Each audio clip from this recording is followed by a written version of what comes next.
sabe perfeitamente que as cidades crescem muito mais rapidamente do que se consegue normatizar para regular esse crescimento. Então, vejam o tamanho da nossa responsabilidade como técnicos que trabalhamos com o verde urbano.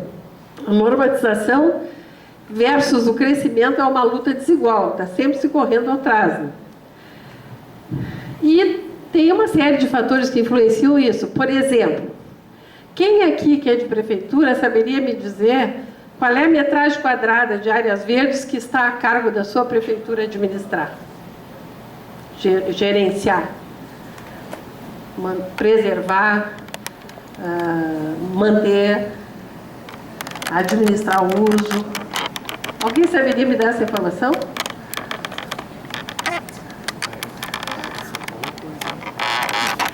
Gente, então, por que a gente não sabe? Porque a gente tem que ter o cadastro dessas áreas verdes. Né? Se a gente não sabe se a área nos pertence, a gente não cuida. Né? Cada um cuida do que é seu. Se a gente não sabe que tem a área, não cuida. Então, esse é um grande problema que eu vejo que as prefeituras enfrentam. Elas não conhecem o conjunto das áreas verdes que estão sob a sua responsabilidade de administrar.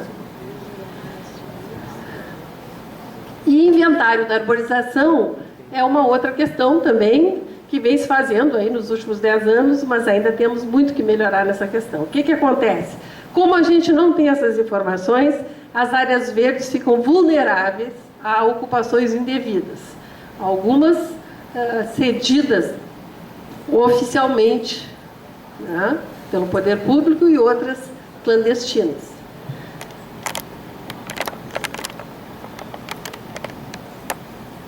O que acontece, então? Por que é importante a gente ter esse plano? Por que é importante a gente ter essas áreas cadastradas, levantadas? Porque as administrações públicas vão se alternando. Com isso, os programas de trabalho vão se modificando. Quem é de prefeitura que nunca viu trocar uma administração e suspender todos os projetos e começar novos? Isso é comum, né? O que acontece? Isso fragiliza a atuação técnica. O técnico fica exposto e o órgão também, porque ele não sabe mais como que ele deve se conduzir. Quem que perde com isso? A floresta urbana, e perde a população. Por isso que eu digo que essa tarefa, ela é do técnico. Então não adianta a gente ficar reclamando dos políticos, né? E outra coisa que a gente tem que aceitar e se convencer é que o político tem 4 anos, em geral, e que ele quer que o serviço apareça nesses 4 anos. A gente sabe, não adianta. Eu cansei de reclamar disso, depois eu me convenci que não adianta, é assim que funciona. Então, o que a gente precisa? A gente precisa, nós técnicos, temos um plano elaborado, um plano forte, que se perpetue, né, mesmo que as administrações se sucedam, de tal forma que o gestor não tenha alternativa, que ele tenha que cumprir.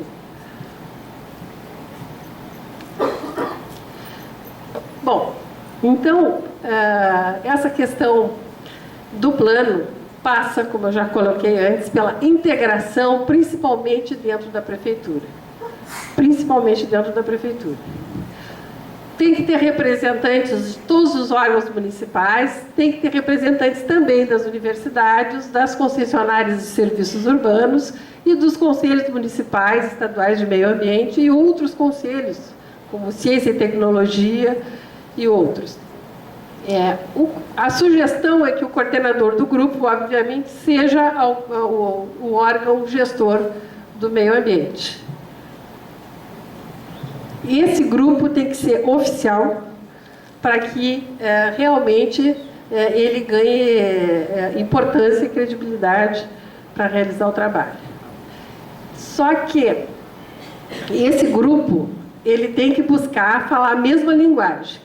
Então, o que aconteceu? Lá em Porto Alegre, o que a gente começamos a fazer seminários internos frequentes, para que todo mundo falasse a mesma linguagem, porque até o jargão, até as expressões de cada secretaria são diferentes. Então, a gente tem que saber do que o colega estava falando. E isso é muito importante, porque eu não posso dizer, não, a arborização eu vou tratar assim, assim, assim, e ignorar as interfaces que ela tem com os demais serviços urbanos.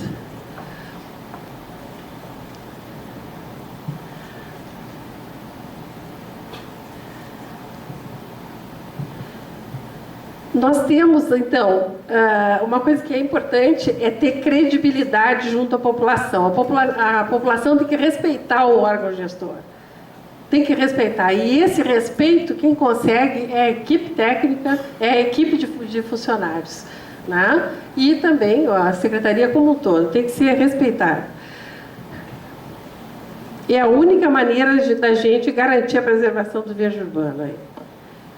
Bom, então a gente tendo esse grupo, e o grupo dentro da secretaria gestora também tem que ser um grupo bem informado, porque às vezes as coisas acontecem e os funcionários nem sabem de nada, então tem que haver uma integração total no termos de informação.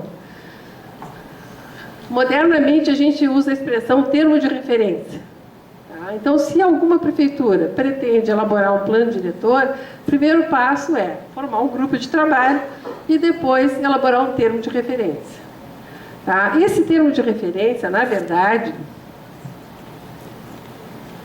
ele, se a gente for analisar os itens que compõem esse termo de referência, ele é praticamente um projeto, o projeto de elaboração do plano. O que eu vou precisar para desenvolver esse trabalho? Certo?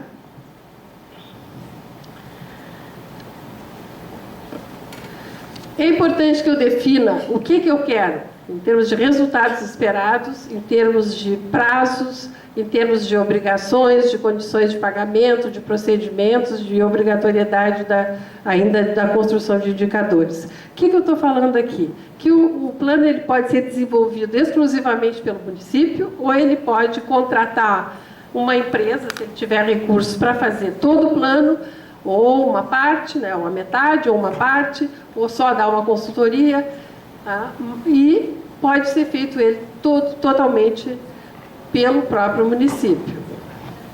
E esse termo de referência, então, só pode ser divulgado depois que ele estiver aprovado.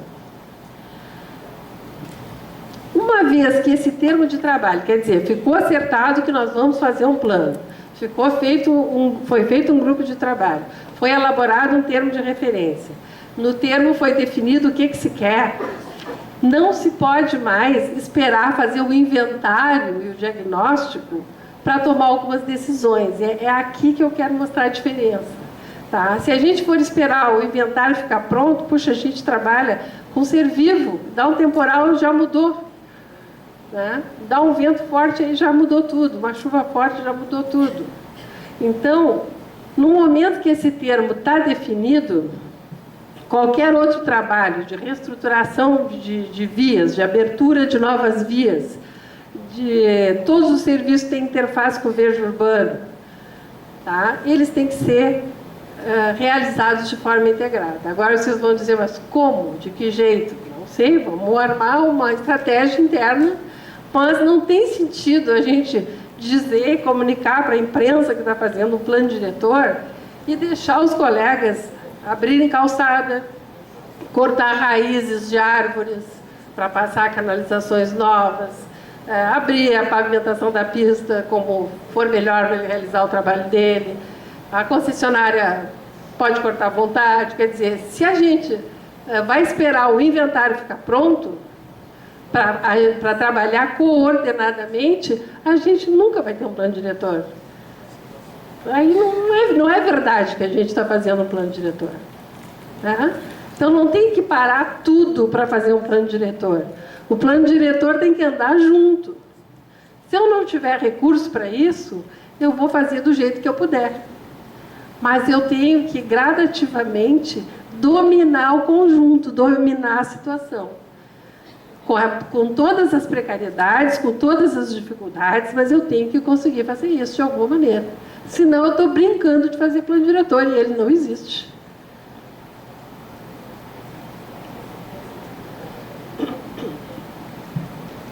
Eu vou passar aqui rapidamente alguns objetivos que são gerais.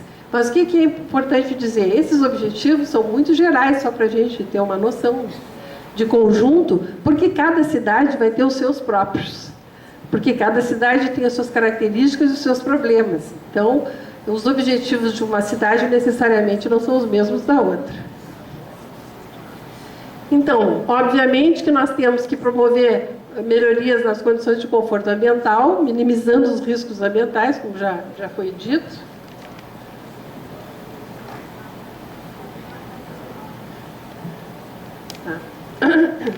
E coloquei essas fotos assim aéreas para mostrar essa questão aqui como um todo na cidade.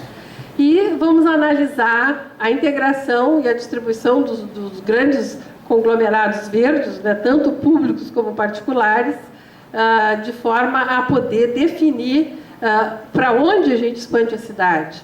Então, a área verde particular é muito importante no plano diretor. Ela faz parte, tem áreas verdes particulares muito extensas e a composição delas é extremamente importante, de modo que elas fazem parte do conjunto e têm uma influência preponderante, e a gente não pode esquecer isso. Plano diretor que não considera as áreas de propriedade particular que são expressivas, também não é plano diretor. Né? Tem que considerar todo o verde, por isso que eu fiz aquela explicação lá do tecido, do sistema, para a gente ter essa ideia. Obviamente que a gente precisa qualificar as áreas verdes, aí já com o objetivo de lazer e recreação, porque a gente sempre fala que tem um índice de área verde por habitante que se refere a lazer e recreação e tem um índice de área verde que se refere a conforto ambiental. São diferentes. As áreas de lazer e recreação são aquelas que permitem o acesso ao público.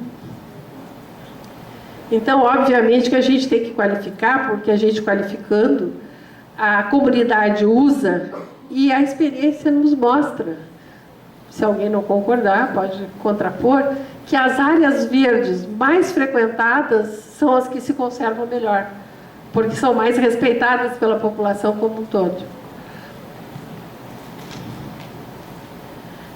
E a questão das tecnologias alternativas para a convivência com os demais serviços prestados para a população. Então, aqui fica aquele apelo, assim, está faltando muita pesquisa em termos de desenvolvimento, a gente precisa investir nessa área, mudar alguns padrões para a gente conseguir um resultado melhor para a arborização. Obviamente que sem prejuízo dos demais serviços. O que é importante colocar é que a arborização também é um serviço urbano. Então, ela tem especificações técnicas, tem características técnicas que devem ser obedecidas. Por isso, ela é um trabalho para técnicos e não para leigos. A questão da participação da comunidade, houve uma palestra aqui que falou que o pessoal que tem casa de comércio faz questão de retirar as árvores da frente para não obstruir a propaganda. Essa aqui é uma rua em Porto Alegre chamada Avenida Cis Brasil, que toda ela é 90% comercial. Tá? Então foi feito um trabalho de bater de porta em porta até se definir se implantaria arborização lá ou não. E 82% dos comerciantes quiseram a arborização. Então, às vezes, a gente também cria uns preconceitos, assim, não quer mostrar, não quer encobrir a propaganda, e às vezes não é bem assim. 82% fez questão de colocar a árvore em frente ao seu estabelecimento. E, como a gente tem critérios para implantar arborização na calçada, alguns estabelecimentos a gente pulou. E eles reclamaram, foram lá, por que no meu não tem? Tá? E a questão da educação ambiental, né?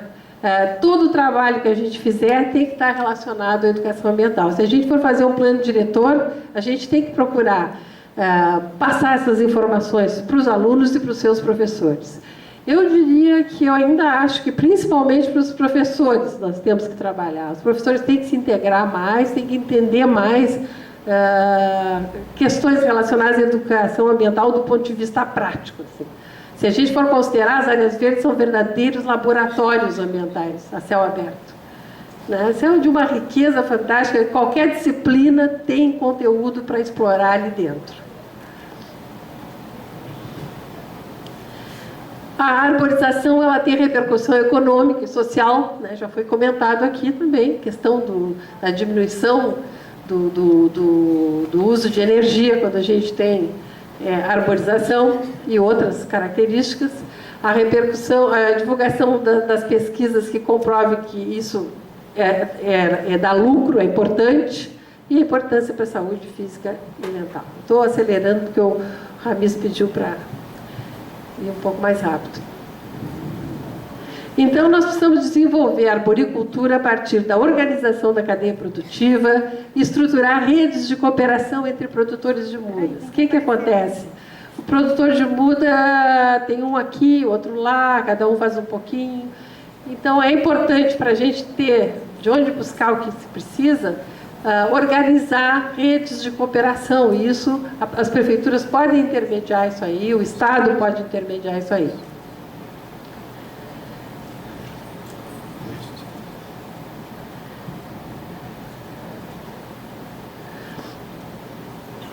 Outra questão é a questão dos recursos.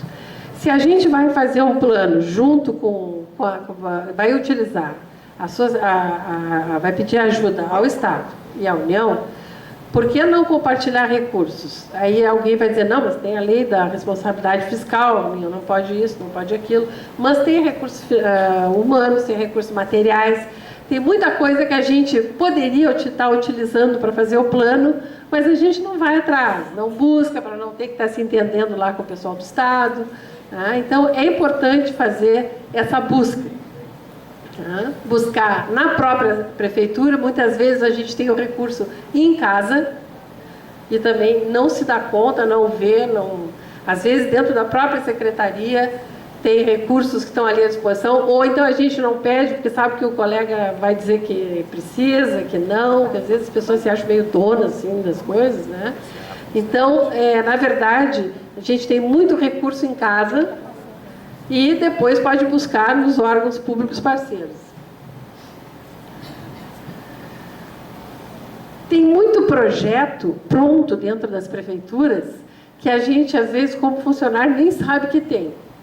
E se for analisar, esses projetos, eles podem fazer parte, eles podem ser vinculados ao plano diretor de arborização. Porque quando se faz um plano, a gente não trabalha só com a questão da arborização pura e simples. A gente trabalha com toda a questão de legislação de calçada, por exemplo, como é que o órgão está fazendo, o que pode, o que não pode. Então, não adianta eu ficar deliberando coisas sem tomar conhecimento do que está sendo feito nas demais secretarias.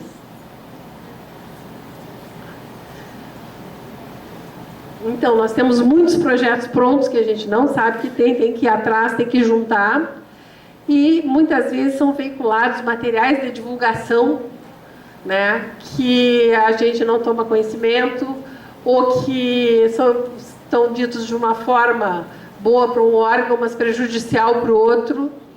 Então, isso tem que haver essa coordenação, porque senão a gente joga um contra o outro e não chegamos a lugar nenhum. E depois tem a questão da legislação. Amanhã nós vamos fazer um mini curso, nós vamos abordar a questão da legislação. A legislação avançou muito e a legislação ela é extremamente importante, porque ela teve uma repercussão muito grande na preservação, no manejo e na produção de mudas. O nível de exigência legal foi aumentando e a gente tem que ir se adequando, o mercado tem que ir se adequando. Então, vejam a importância da legislação. Às vezes, a pessoa até se revolta, acha que é um exagero, mas, enfim, é a partir dessa exigência que as coisas começam a se modificar. E isso interfere no mercado de trabalho, na qualificação profissional, na indústria de equipamentos e materiais.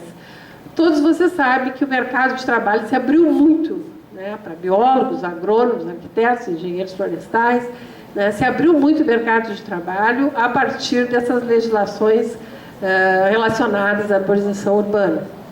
O nível de exigência é muito grande, as grandes capitais, pelo menos hoje em dia, estão exigindo responsabilidade técnica para qualquer serviço, né? E, então, realmente tem muito serviço. Eu vejo, pelo menos em Porto Alegre, assim, a quantidade de serviço que tem para técnicos dessa área é muito grande. Inclusive, a Prefeitura, agora, há 3 semanas atrás, começou a fazer um outro tipo de atividade, lançou um outro decreto, onde o profissional pode fazer todo o trabalho online e receber autorização online. Claro que vai ser feita uma fiscalização, como é que se diz? Fiscalização amostral, né? Aleatória, assim. E se alguma coisa não estiver correta, obviamente, ele vai ser responsabilizado por isso. E ainda a questão da indústria de equipamentos, né, que vão melhorando os equipamentos, aqui já nos mostraram alguns que vão surgindo cada vez mais, e também geração de tecnologia e inovação na prestação de serviços em todas as áreas. Agora a gente já tem uma norma técnica aí para poda, então assim as coisas vão evoluindo e vão se modificando, vão se transformando, e a paisagem urbana vai se transformando. O nível dos técnicos vai se alterando, tudo se transforma junto. E isso tudo, gente, é plano diretor. Isso tudo tem que estar encaixado como plano diretor. Então, não dá para confundir plano diretor com inventário. Inventário é um item do plano diretor. Tá? Não dá para confundir plano diretor com projeto de arborização.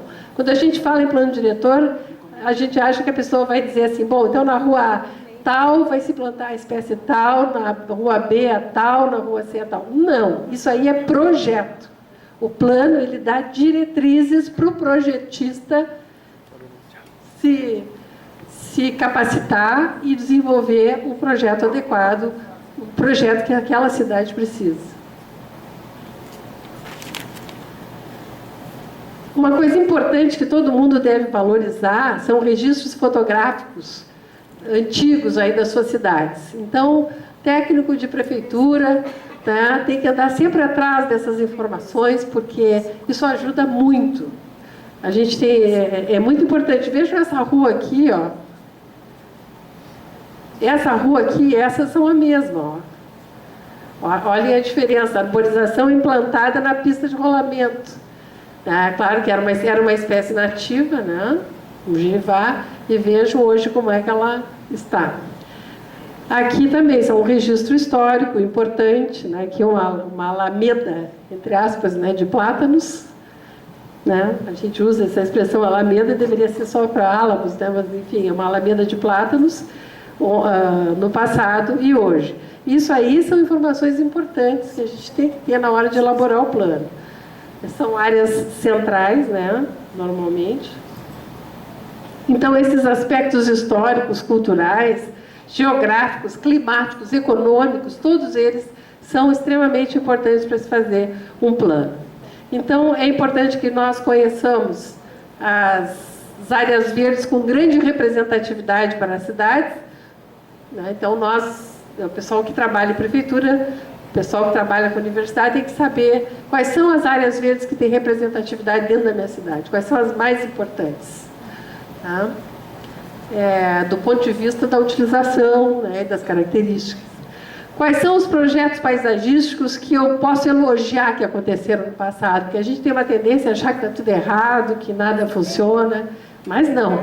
Nós temos, por exemplo, esse projeto que ele está alternado assim, em Palmeira da Califórnia com Jacarandá, e ele tem um efeito na avenida fantástico. Né? E foi feito na década de 30 e concluído no início da década de 40. Temos aqui o nosso Parque Farroupilha, né, que é um parque muito importante. Aqui um aspecto importante, por exemplo, isso aqui é a Praça 15, tem um chalé, que tem um restaurante, uma casa de chá. Todas essas coisas são importantes para um plano diretor. Eu tenho que saber como é que a população sente essa área aqui. Né? Aqui a orla do lago, lá, então é uma coisa muito valorizada pela população. Então, tudo isso tem que ser considerado na hora de elaborar um plano diretor, na hora de elaborar um projeto de arborização. Mas vou falar aqui um pouquinho do exemplo de Porto Alegre, das características da arborização da cidade. Então, aqui nós temos a Rua Marquês do Pombal, formando um túnel, né? Aqui a João Mendes Eurix também formando outro túnel. Túneis verdes é uma característica da nossa cidade. Podem imaginar que o trabalho de manejo não é fácil para se conseguir isso aqui. Não é qualquer manejo que dá um efeito desses. Nós temos outras ruas que têm o mesmo tipo de espécie plantada do mesmo jeito que não tem esse resultado, porque o manejo não foi adequado como foi nessas aí. Então, manejo é tudo. Manejo é extremamente importante para a gente ter bom resultado. E outra característica é que nas grandes avenidas da cidade, quem projetou naquela época usava a palmeira da Califórnia sempre no canteiro central. Então isso é uma característica que a gente identifica. Alguém consegue identificar alguma característica da sua cidade aí? Em termos de arborização, assim, é uma macroavaliação. Quando eu penso na minha cidade, qual é a parte da arborização que me vem primeiro na cabeça? A destruição. A destruição. Os oitis antigos das avenidas históricas do Rio de Janeiro. A destruição. A destruição? Campinas. É a única coisa que a gente lembra quando fala em É arborização. mesmo? Que triste isso. É triste. Né? Então a ideia é destacar os grandes conjuntos que a gente tem na cidade, né? Coisas que não foram feitas por nós, mas que a gente aprecia muito, foram feitas no passado e que tem um efeito fantástico e nós somos muito gratos por isso, né?